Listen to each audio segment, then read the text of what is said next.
আপনাদের সঙ্গে আছি এএস আজাদ, ঢাকার গণমাধ্যম কর্মী। দেখুন, জুলাই সনদে স্বাক্ষরের আগে প্রধান উপদেষ্টা ডক্টর মোহাম্মদ ইউনূস একটি জরুরি বৈঠকে মিলিত হয়েছিলেন জাতীয় ঐকমত্য কমিশনের সঙ্গে। সেখানে তিনি অত্যন্ত গুরুত্বপূর্ণ কিছু কথা বলেছেন। আসুন আমরা শুনি তিনি কি কথা বলেছেন। রাজনৈতিক দলের নেতাদের উদ্দেশ্যে ডক্টর মোহাম্মদ ইউনূস বলেন যে, আপনারা যেমন সবাই মিলে সনদ তৈরি করেছেন, আমাদের সরকারের দায়িত্ব হলো সবাই মিলে একটা উৎসব মুখর নির্বাচন দেওয়া, তাহলে আমাদের কাজ বাস্তবে পরিণত হয়ে যাবে। মূলত এই জরুরি বৈঠকটা ডেকেছিলেন জুলাই সনদ বাস্তবায়ন নিয়ে ঐকমত্য কমিশন যে এতদিন যে প্রচেষ্টা চালালো, সেই প্রচেষ্টার সফল বাস্তবায়নের জন্য কমিশনকে ধন্যবাদ দিতে এই বৈঠক তিনি ডাকেন।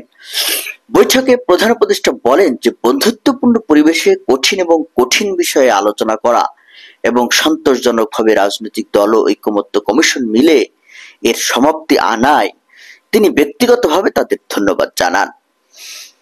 অধ্যাপক ইউনূস বলেন যে, অসম্ভবকে আপনারা সম্ভব করেছেন, এটা শুধু বাংলাদেশের ইতিহাসে নয়, এটা পৃথিবীর পলিটিক্যাল সিস্টেমের ইতিহাসে উল্লেখযোগ্য হয়ে থাকবে।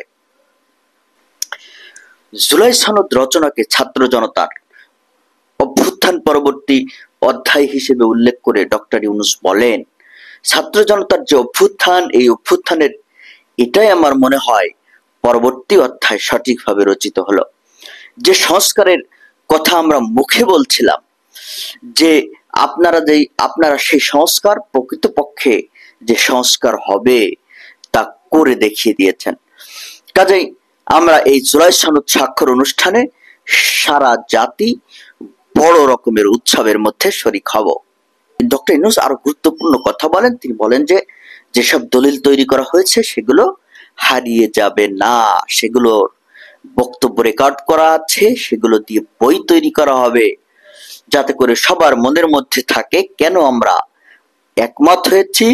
সরকার হিসেবে জুলাই সনদ ছড়িয়ে দেওয়ার দায়িত্ব আমাদের সবার। প্রধান উপদেষ্টা সনদ এবং নির্বাচন বিচ্ছিন্ন কোনো জিনিস দেখছেন না। তিনি বলছেন যে, উত্তরণটা কিভাবে হবে এটা নিয়ে প্রশ্ন ছিল, সেটার উত্তরও জুলাই সনদে দেওয়া আছে। রাজনৈতিক দলগুলো যেভাবে সিদ্ধান্ত নিয়েছে সেভাবেই রূপান্তরটি হবে। তিনি বলেন, আমাদের পরিপূর্ণ চেষ্টা হবে আপনারা যত কষ্ট করে এগুলো রচনা করেছেন সেটা যেন আমরা বাস্তবে রূপান্তর করতে পারি।